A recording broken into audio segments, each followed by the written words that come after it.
السلام ورحمة الله.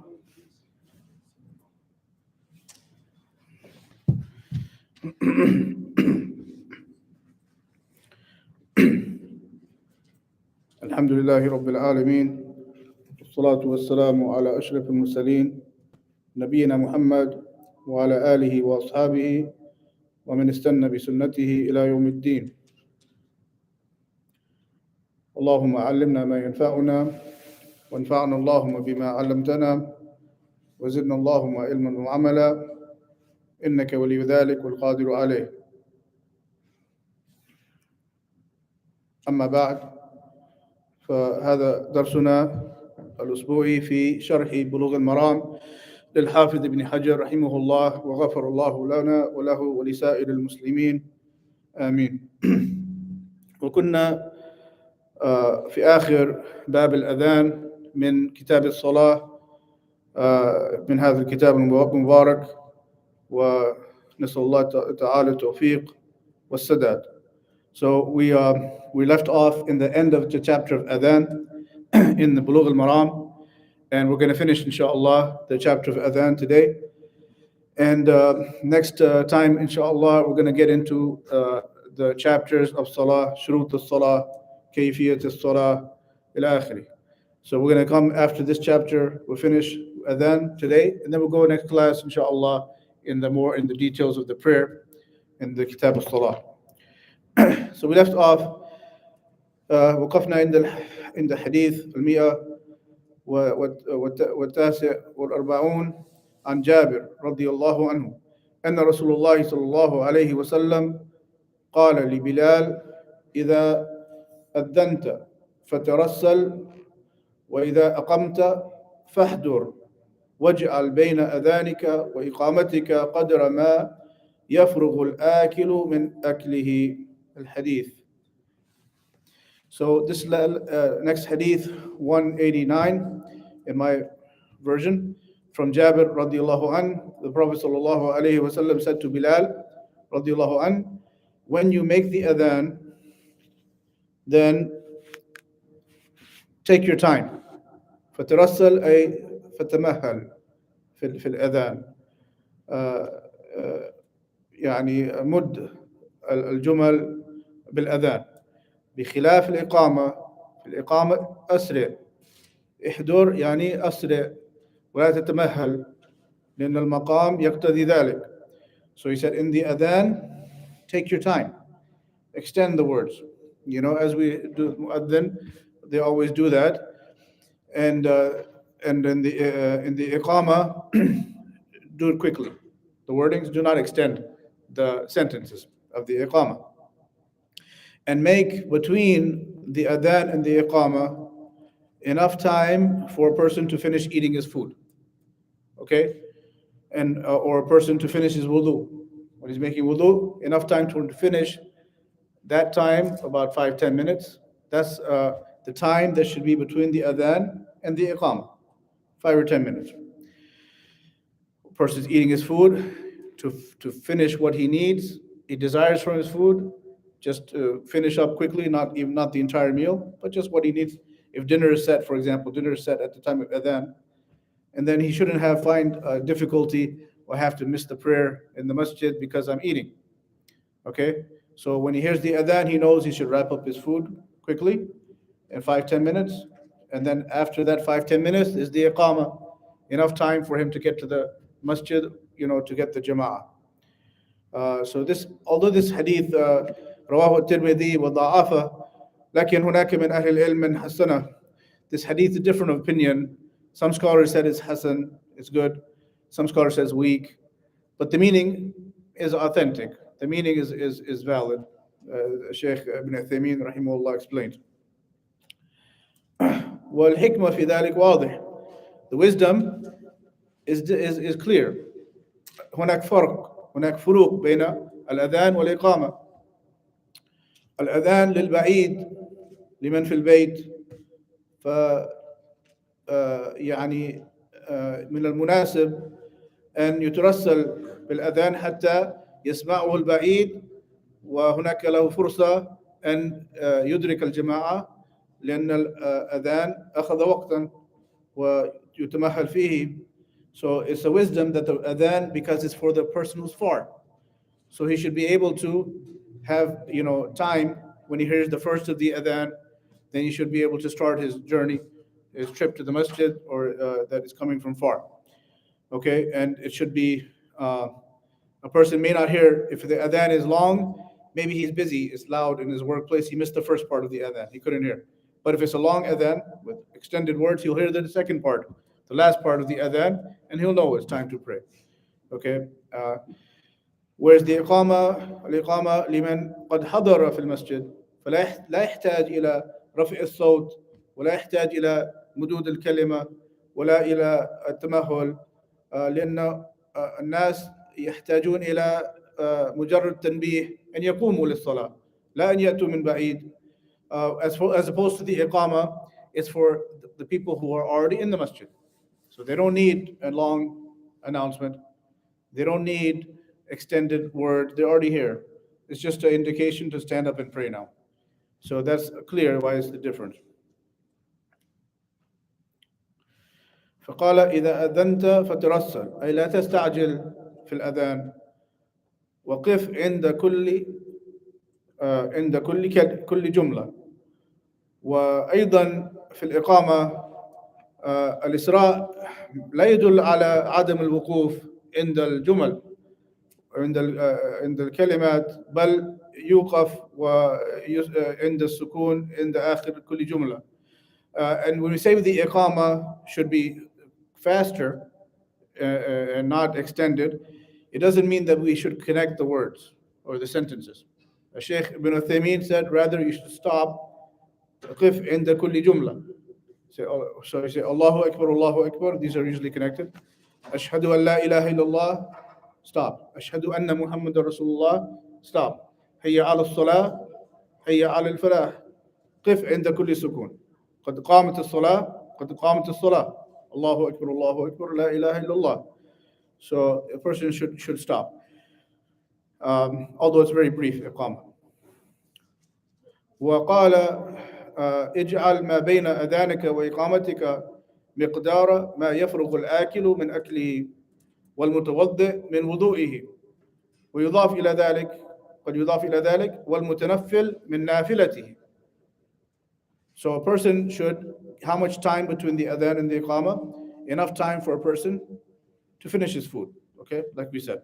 Or a person making wudu to finish his wudu, okay?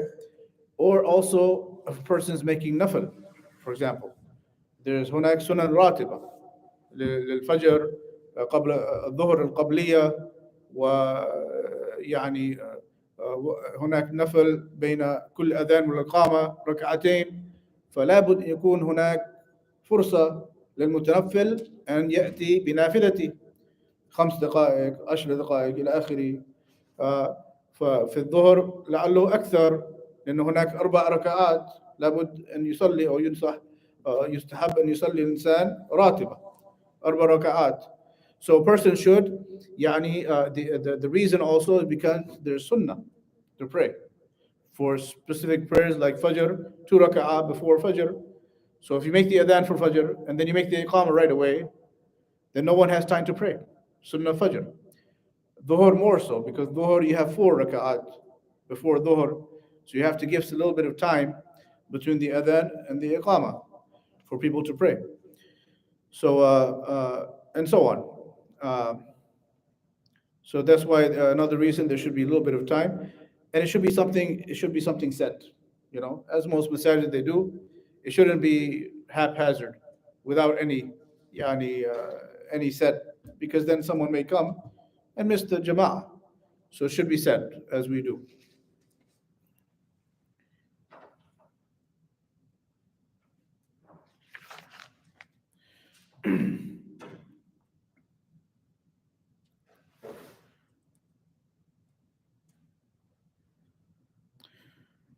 Okay, lastly for this hadith, هناك مسألة ما حكم الإقامة والصلاة عبر مكبر الصوت.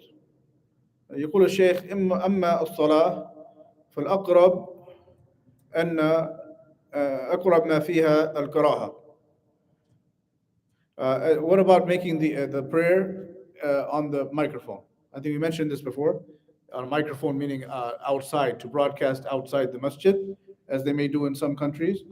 Sheikh said this is disliked because it's going to busy other people, yani from, for example, a person who does not have to come to the masjid, okay? A woman or a sick person who's excused to come to the masjid, he's trying to pray at home. So his prayer would be disturbed by a speaker going, and broadcasting right next to his home, okay? Or another closer masjid, maybe 5 minutes away, microphone here, and then they're both disturbing each other in their prayer. So the voice should not go outside of the masjid. Okay. وأساس هذا حديث عن النبي صلى الله عليه وسلم أنه خرج على أصحابه ذات يوم وهم يصلون ويجهرون بالقراءة فقال إن المصلي يناجي ربه فلينظر من ما يناجيه ولا يجهر بعضكم على بعض بالقرآن.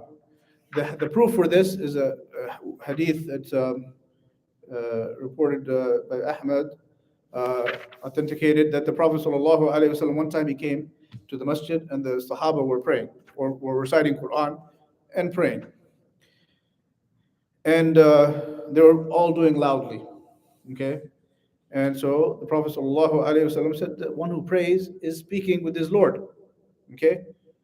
He's having counsel with his Lord, so he should just focus on who he's speaking to, his Lord, and should not raise his voice one upon the other of his companions, okay, with the recitation, be it Quran or prayer, because it's going to be disturbing.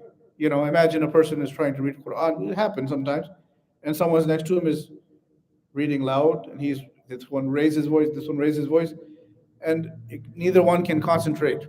Okay, so the sunnah is, if you're in a public place, in a masjid, that each one should read not too loud.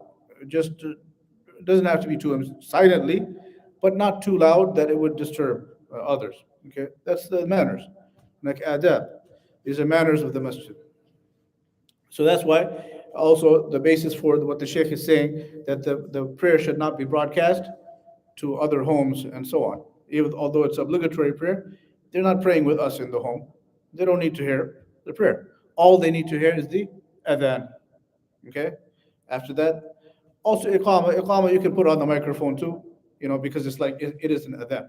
It is an announcement. Announcement is for anyone to come. The prayer has started. So that if they're on the way, كما جاء عن النبي صلى الله عليه وسلم إذا سمعتم الإقامة فامشوا إلى الصلاة. فهناك إقامة قد يسمع ممن هو ماشي للمسجد، فعليه أن لا يسرع بل يأتي بالسكينة. So a person, for example, the hadith says, when you hear the iqama, then do not rush. Walk peacefully to the masjid, do not rush. So a person can hear the iqama from outside. Okay, any question on that hadith? Some matters? So you said that there should be time between the adhan and the iqama. So what if the adhan is made, like if it's, for example, agreed that it's 5 minutes after will be the iqama, and the adhan is made 5 minutes late, you still have to give it some time, or You don't, you don't have to. You could see also, I'm talking generally. I mean, generally, you should give some time. But if you're late with the adhan, then again, this would be more like in a Muslim country, more applicable, where a person hears it from his house, and he's coming, he hears the adhan from his house, and this is like a wake up call for him, and then he needs 5 minutes to come. Whereas in our situation, we're all just here. No one else is hearing outside. So the only thing is a courtesy. هناك مصالح. هناك يعني آداب. The person should see whoever's in the masjid, if it's a small group, If a person has to, quickly go make wudu, it's from the manners to let him give him a chance to go make wudu, come back, and so on. If person wants to pray sunnah, okay, and it's not too late. Sometimes, like in the summer, when it gets late, sometimes there's not much time. From the aspect of convenience or lack of convenience, we pray quick, make iqamah very quickly. But that's something agreed upon. Something that the jama'ah looks at the masalih. These are sunnah, right? The sunnah is to pray, for example, 2 rak'ah between the adhan and the iqamah. This is sunnah, right? But you can leave that sunnah, okay, for some darar, some harm. People need to, go to work the next day. They want to, go quickly. You could say 5 minutes, okay, instead of 10 minutes, for the sake of time. So yeah, so you're saying even if it's 5 minutes, you're saying in some cases, if the adhan is late, should you go ahead and give the iqamah? Again, if the jama'ah is fine with that, if the group is fine with that, and the board has decided, that's okay.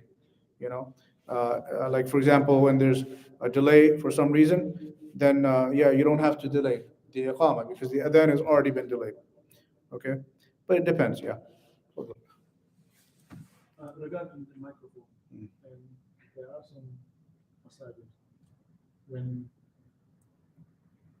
there is a gathering, maybe there is a janaza prayer, Mm. and more people than usual are coming. Mm. They couldn't fit inside the masjid, some outside. Oh, okay, okay. Mm.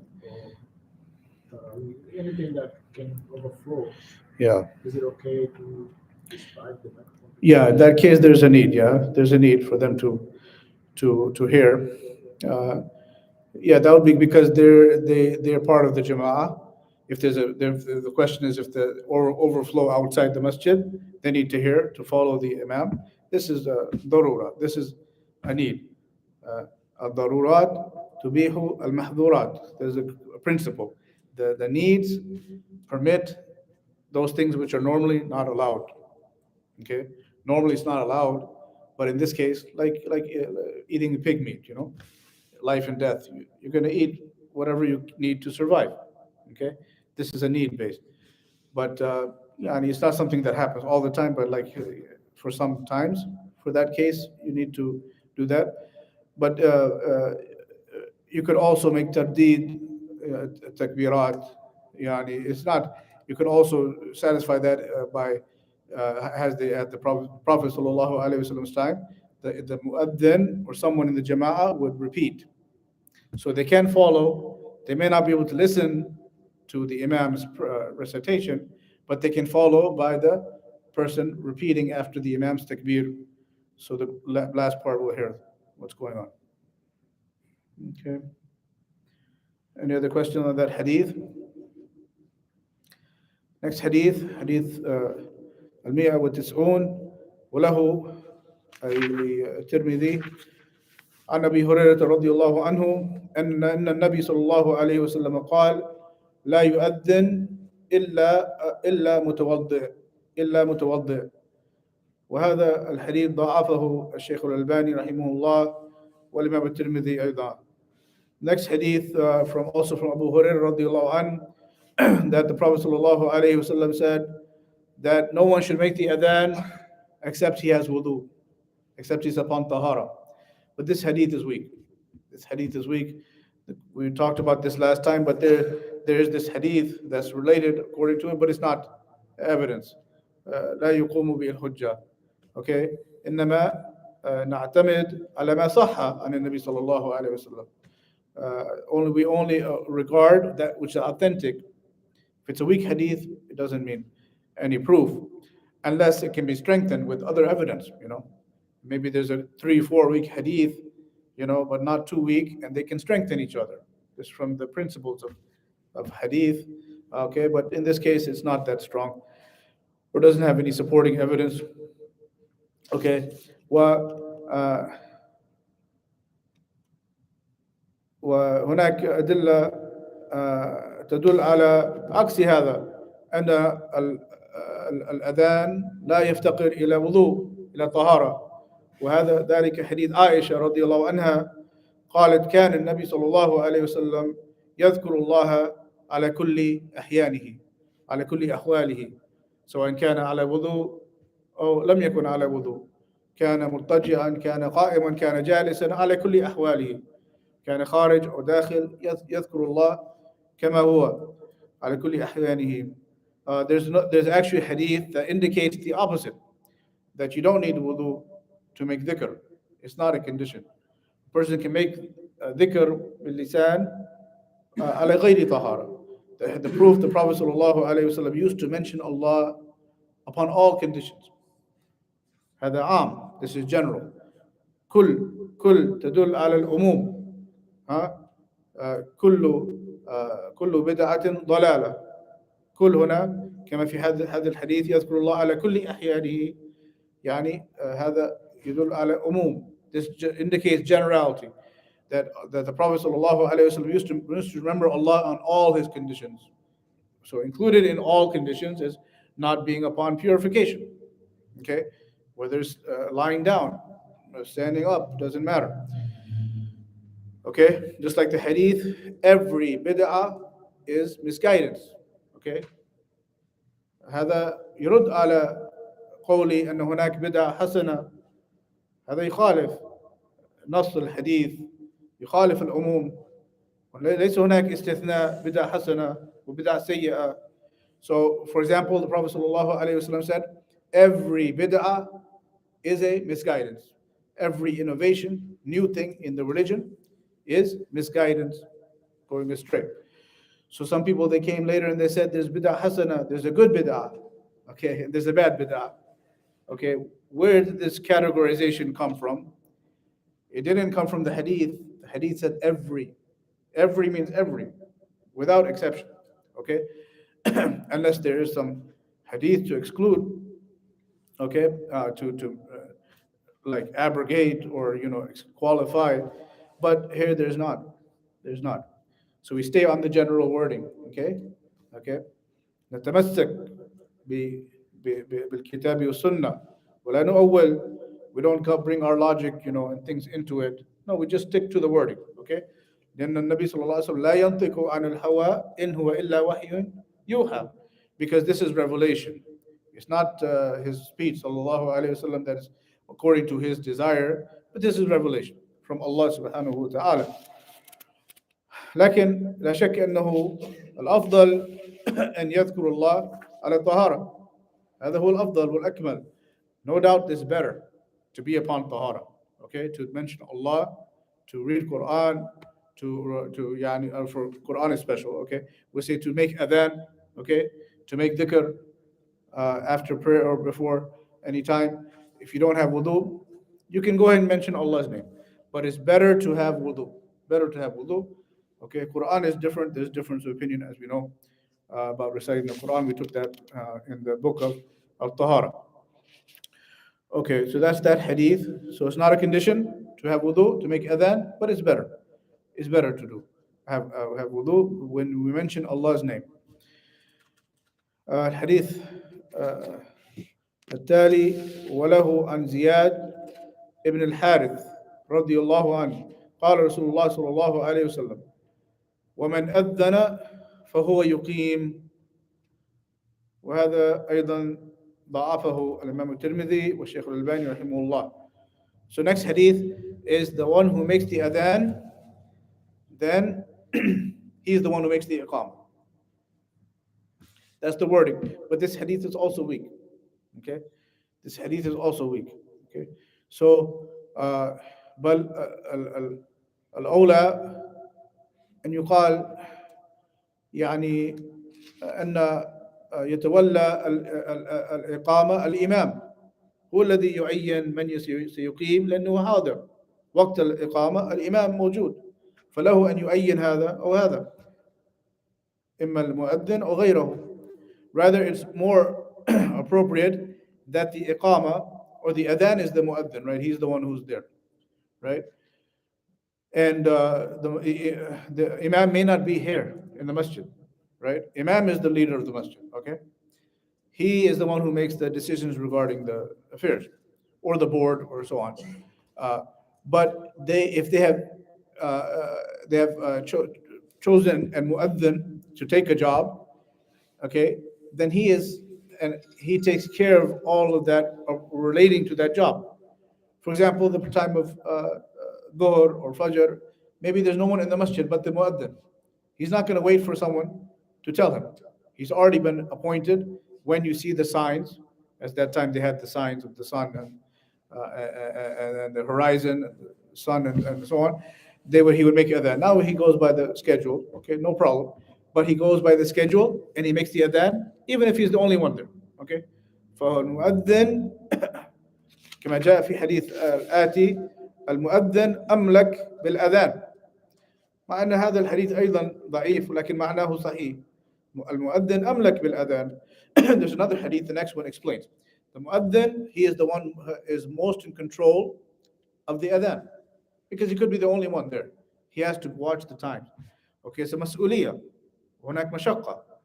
He has to be all the time ready and prepared to make the adhan. Especially in the past. But the iqama is different. Okay? Iqama is different. It's the imam is there. Okay? He could decide that the one who makes the adhan should make the iqama. And that's most of the time, that's how it is. But it's not a must. Okay? It's not like if someone else makes the iqama in place of the mu'adhin as if they've done something wrong.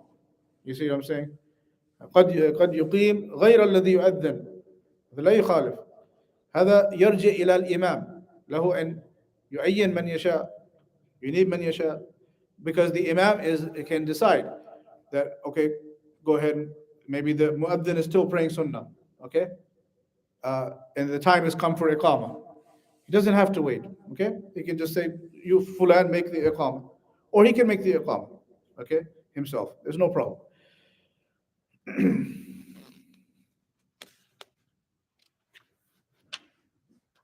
So these hadith are da'if, but it gives us some idea, okay, that which should be done.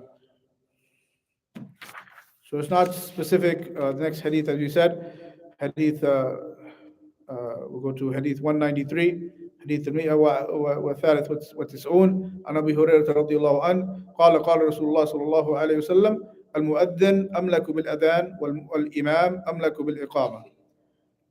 وهذا الحديث ضعيف. Okay, but the meaning, as we said, authentic. So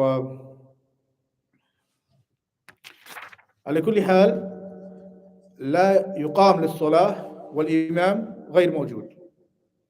هذا ثابت عن فعل الصحابة رضي الله عنهم.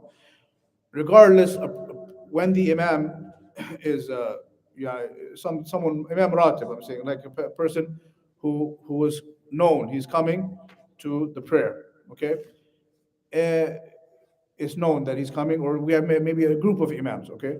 The point is that if one of these 2, 3 or so on is not present, then and he has not excused himself, he's late or something, then in general, like in the Muslim countries, wait, okay. We don't make the iqama حتى يرى الإمام, until the imam is seen. Otherwise, it becomes a difficulty. Like, for example, everyone is standing, you make the iqama, that means everyone is going to stand for prayer. They could end up standing for quite some time waiting for the imam. That's hadi mashaqqa, that's difficult for them. So rather just wait 5 minutes if you know the imam is on the way, okay? If you know he just got stuck in traffic or something. If you know he's on the way, one of the imams, then we should wait. Unless it becomes too long, okay? Now it becomes a difficulty upon the people, then you go ahead and pray. Go ahead and pray. هذا يقول الشيخ لأنه هناك رواية أن النبي صلى الله عليه وسلم لما تأخر عن الصلاة في الصلح مع بني عمرو بن عوف. One time the Prophet صلى الله عليه وسلم went to make a treaty, okay, with the tribe, okay, and he was late coming back. وكان معه المغيرة ابن شعبة رضي الله عنه وأتى إلى قومه ووجدهم قد صلوا أو يصلون. Then when he came back, صلى الله عليه وسلم, he saw that the Muslims started praying. already. Okay, يصلي بهم عبد الرحمن بن عوف رضي الله عنه فدخل معهم عليه الصلاة والسلام وفاته منها ركعة فلما سلموا قال عليه الصلاة والسلام أصبتم وأحسنتم يعني يغبطهم and صلوا الصلاة لوقتها. So what happened? The Prophet sallallahu alaihi wasallam, when he came back, okay, he was late. They started praying. Okay, so and Abdur-Rahman ibn Auf was leading them. Okay, because this is when it got very late. You see, more than ordinary, not just 5 minutes, 10 minutes. It got very late. Okay, that's understood based on other evidence. So they started praying, and the Prophet sallallahu alaihi wasallam joined them behind the Imam Abdul-Rahman ibn Auf. Okay, and then when he finished, he didn't say, "Why didn't you wait?" No, he should have. He didn't say you're supposed to wait for the Imam. No, he said, "Asabatum, you've done right. Wa ahsantum, you did good." Okay, because you prayed on time. You didn't delay too much. So again, it goes back to the situation. Okay, but generally, in general, if you know the Imam is on the way, okay, you wait, okay, for the Imam to come. Uh, that's the asl. But if the Sheikh said, لكن لو ضاق الوقت أو شق عليهم الانتظار ها فلهم أن يمضوا بالصلاة. يعني if it's very late, then they can go ahead. And that narration is in Sahih Muslim. Is that clear? It's not some specific. Depends on the situation. Okay, depends on the situation. But generally, al-imam yuntadhar lis-salah. The imam should be waited for the prayer.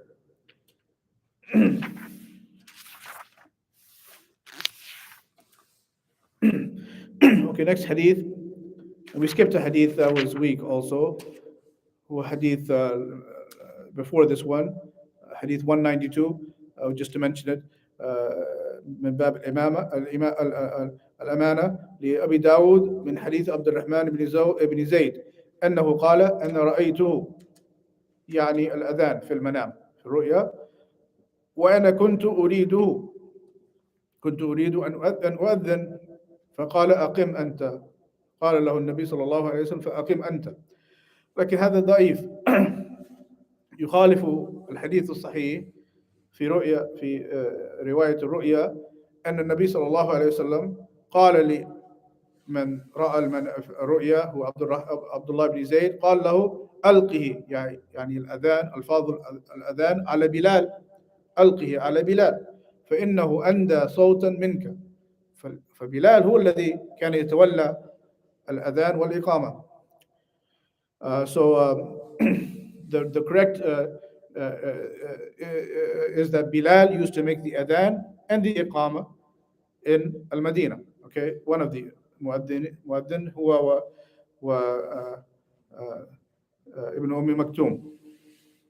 And Ibn Maktoum, they both used to make the adhan and the iqama generally in Al-Madinah. But like I said, if someone else makes the adhan instead of makes the iqama, because the muaddin, he doesn't have to make the iqama, it can be other than him, but generally that's what happens.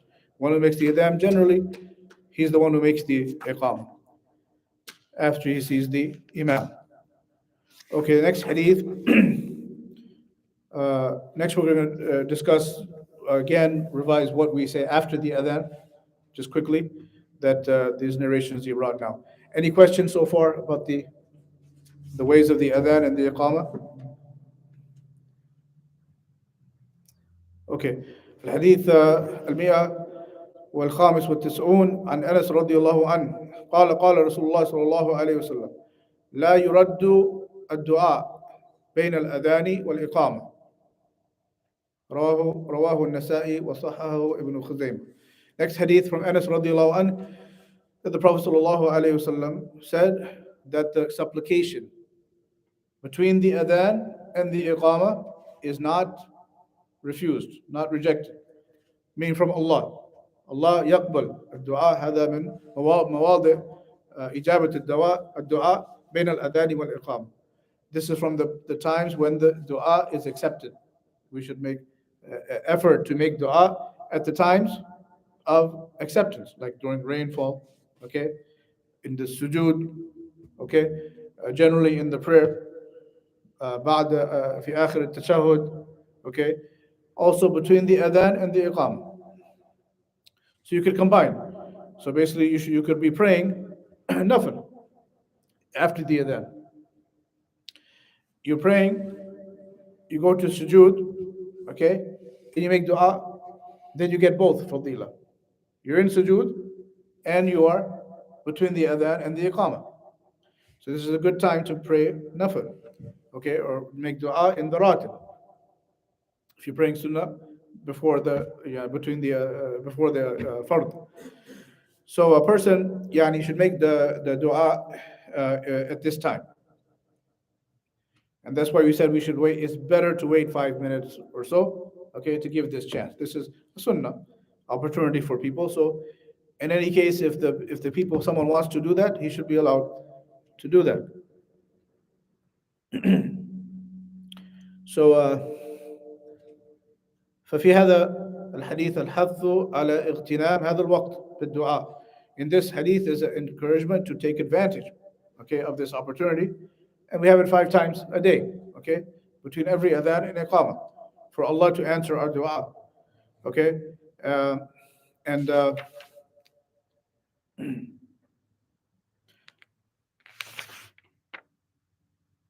وهذا في هذا الحديث فضيلة الدعاء، ولا شك أن الدعاء من أشرف العبادات.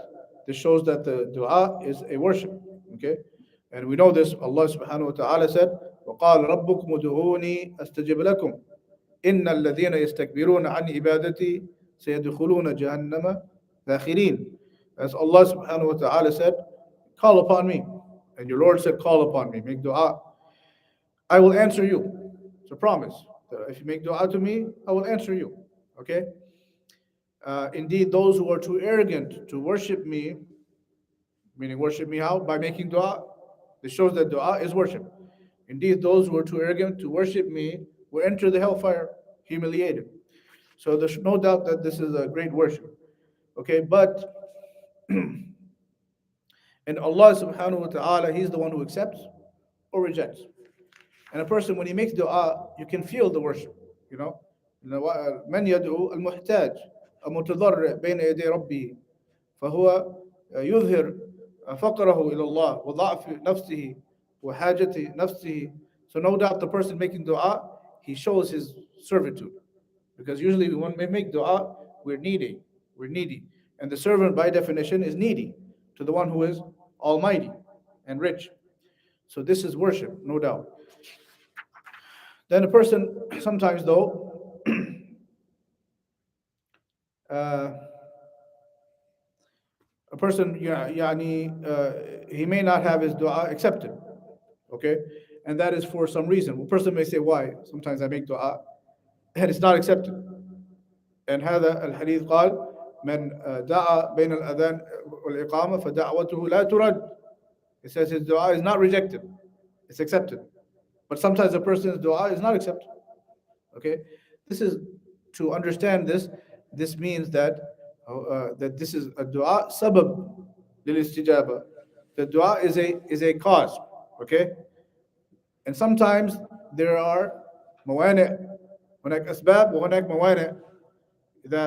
إذا حصل هناك مانع من الاستجابة فقد يتخلف المسبب والخبر.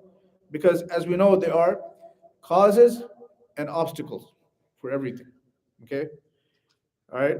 Just like you could say, a person does in anything, in any affair of life. You could say a person gets married to have kids. Okay, generally this is a cause. I need to have kids, but there may be another obstacle. There may be something else comes up that does not allow them to have children. Okay, this is not as much as strong a cause, as Allah saying He will answer our supplication. This is a big, strong cause. But there's other hadith that show this may not bring the desired result of having our dua accepted if there's some obstacle in the way. And that's the hadith, that famous hadith. The Prophet ﷺ said, uh, هناك رجل يعني كان يطيل السفر أشعث أغبر يمد يديه إلى السماء يا ربي يا ربي ومطعمه حرام مطعمه حرام وملبسه حرام وغذي بحرام فأنى يستجاب له. هذه موانع. Okay, so the person, the famous hadith to explain how this works, the Prophet ﷺ said there was a man who was traveling. Traveling is a time for dua to be accepted. He's traveling. He is dirty with dust and so on. Very, tired. That's the cause. He's in difficulty for the dua to be accepted. هذا سبب. يمد يديه. هذا من يعني هي من هيئة الدعاء. This is the way to make dua, to raise your hands, and this is the cause to be accepted. Raise your hands to this. So 3 causes he came with, but he was eating haram, eating something haram.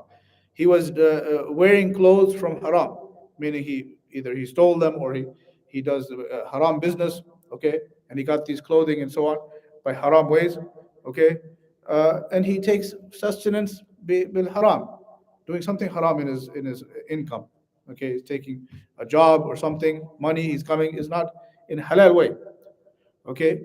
فَأَنَّا يُسْتَجَابُ لِذَلِكَ. So the Prophet ﷺ, how could this person's dua be accepted in this condition? He has obstacles. He takes in food, clothing, income, haram.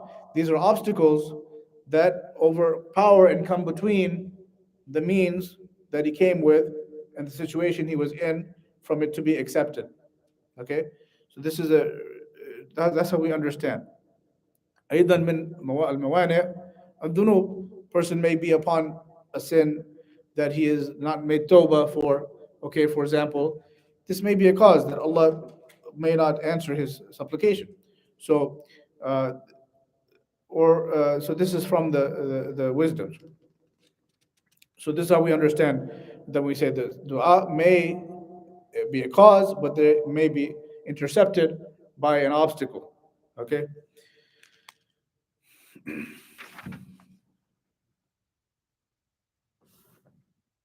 Okay. Also, and generally, a person also make a dua for something which Allah, from His wisdom, knows is not good for him. Okay, so He doesn't mean just because he may not have an obstacle, right? He may not be doing anything wrong in his income, but nonetheless, Allah, from His mercy, He won't give him that thing he asked for. Okay, but he still gets some form of benefit, as it's explained that first of all, the fact that he is making dua is worship. Just that himself, even if he wants a car, okay? For example, he wants this car. He ask Allah to give him this car. Just by asking and making the process of dua, he gets a reward just by that, whether he gets the car or not. Number one. Number two is that Allah would prepare for him something in Jannah as a replacement for that car. If from His wisdom He said He doesn't think he needs the car, or sorry, if Allah knows he doesn't need the car, and it's not good for him, He may give him replacement in this life or the next, something else. Okay, or another possibility is that He prevents from him some harm that would he deserved for some sin or something else, because he made dua to Allah and he made this worship to Allah. Allah answers him. It is an answer, but not exactly what he thought. See, these are all ways of Him answering. Allah can answer the dua by giving him something else that's more fitting, better for him, or preventing something that's harmful to him. This is ways of answering. So Allah did answer his dua, but not in the way that he perceived, because the person doesn't know really what's best for him. That's why we make it a dua istikhara, اللهم إنك تعلم ولا إنك تعلم ولا أعلم وأنت علام الغيوب اللهم إن كنت تعلم أن هذا الأمر خير لي إلى آخر. Person makes dua istikhara, he believes himself that this thing is good. I make istikhara, I want to buy this car.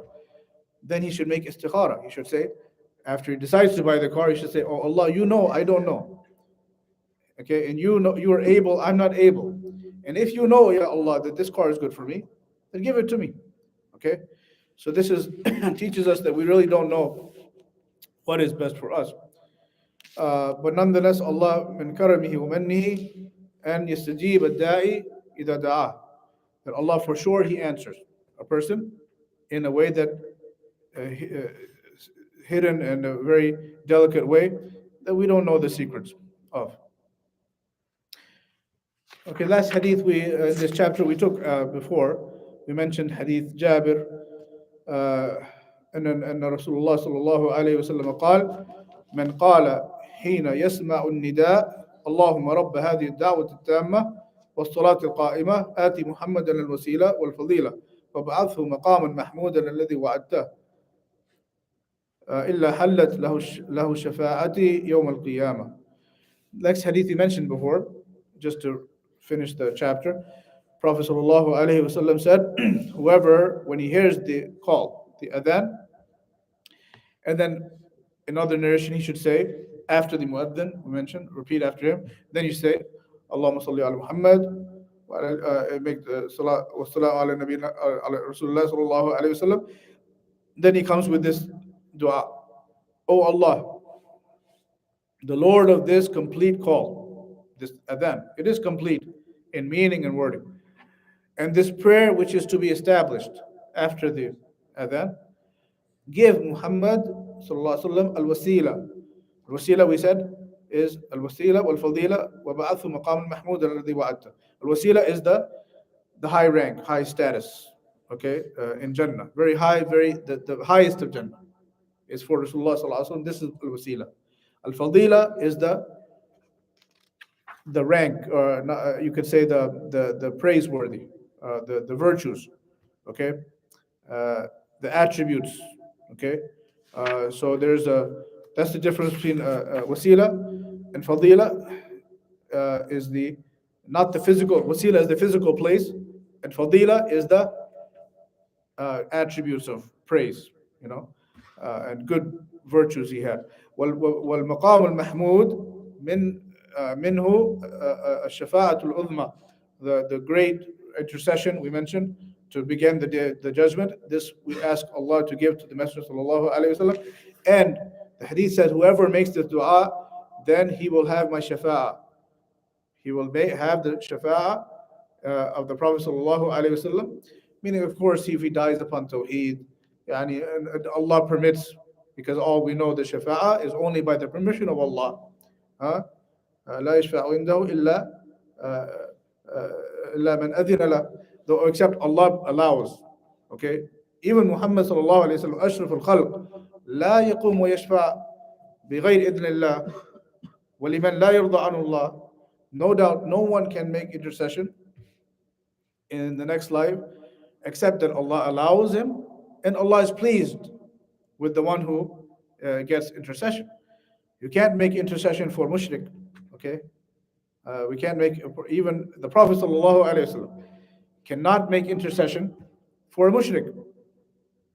Okay, that who except who yani this is the general generally, because the mushrik meaning to come out of the hellfire, to go to Jannah, to come out of the hellfire, go to Jannah, that cannot be, because that Allah negated that day that la shafa'a. When Allah said la shafa'a, when there's no intercession, meaning for the mushrikeen. The only thing you could consider intercession, which is that of Abu Talib, right? Abu Talib, he could have been in the pit of the hellfire, but because of the Prophet ﷺ asking Allah its intercession, or because of his goodness, you know, he did, although he's a disbeliever, he did goodness to the Prophet ﷺ in early Islam, he became in the lowest of the hellfire. He's still in the hellfire, but he's in the lowest of the hellfire, where the coals are under his feet, from which his brain is boiling. So he thinks he's in the most punished. He thinks he's being the most punished because he is being punished, but relative to others, he's actually the least punished. But this is the only exception. That is, disbeliever may be taken from the pit to the low shallows of the hellfire, but he's not taken out of the hellfire. That's only for the believers who come with this dua and other good deeds of tawheed. ونسأل الله تعالى أن يجعلنا منهم إنه ولي ذلك والقادر عليه. So we'll stop there, inshallah. And just quickly, want to يعني just mention quickly هذه المصيبة التي حصلت في الوقت القريب، موت عالمين من علماء السنة، الشيخ عبيد الجابري والشيخ عبد الرحمن محي الدين رحمة الله عليهما، ونسأل الله أن يتغمده برحمته وأن يخلفنا وللمسلمين خيرا إنه ولذلك القادر عليه. We just wanted to mention the death of the scholars. We had 2 scholars died recently, the Sheikh Al-Allama Ubayd Al-Jabiri and also Sheikh Abdir-Rahman Muhyi Din, 2 scholars in the of great scholars. And this is a calamity, this is a calamity, and this reminds us that the qurb as-sa'a, yani the hour comes from the signs of the hour, رفع العلم وفشو الجهل, that the knowledge will be raised up and there'll be more ignorance, more lack of knowledge, okay, more ignorance, because the scholars, they hold this knowledge, they have the most right, okay, they're the ones who have Allah chose them and prepared them for this ummah. كما جاء في الحديث إن الله لا ينتزع العلم انتزاعا من قلوب الناس لكنه يقبض العلم بقبض العلماء فإذا مات العلماء اتخذ الناس رؤوسا جهالا فأفتوا بغير علم فضلوا وأضلوا. As in the hadith, that Allah does not strip the knowledge from the hearts of the people. No, but the knowledge is taken when the scholars die. Okay, and then when there's no more scholars, then the people take as their leaders the ignorant ones, okay, the foolish ones. So they start to give rulings without knowledge. So they go astray and they lead others astray. This is what we see, This is what we see because but there will remain to be a group of ummah on the truth. Doesn't mean that all the knowledge will be gone until very close to the hour, but even in the last towards the end of time, there will still be. النبي صلى الله عليه وسلم قال لا تزال طائفة من أمتي على الحق ظاهرين لا يضرهم من خذلهم. The Prophet صلى الله عليه وسلم said there will remain to be a group of my ummah upon the truth, victorious, meaning in proofs. No one can beat them in their proofs because they have with them Book of Allah. Nothing can defeat Book of Allah with the correct understanding. So they will remain to be on the top. No one can humiliate them, in the argumentation or and so on and proofs until the hour comes. Okay, so there will always be a group of people. وإن كانوا أقلة وإن كانوا غرباء هذا ما يضرهم. Even if they're few, even if they're rare, they're just strangers amongst the many people going astray. It doesn't harm them because they are assisted with the truth. Allah said they're victorious. Okay, so this is a calamity. We ask Allah subhanahu wa ta'ala to forgive them and to have mercy upon our scholars and preserve those who are alive and to benefit us with them. وفق الله الجميع وصلى الله وسلم وبارك على نبينا محمد وعلى آله وأصحابه أجمعين وآخر دعوانا أن الحمد لله رب العالمين وجزاكم الله خيرا أجمعين.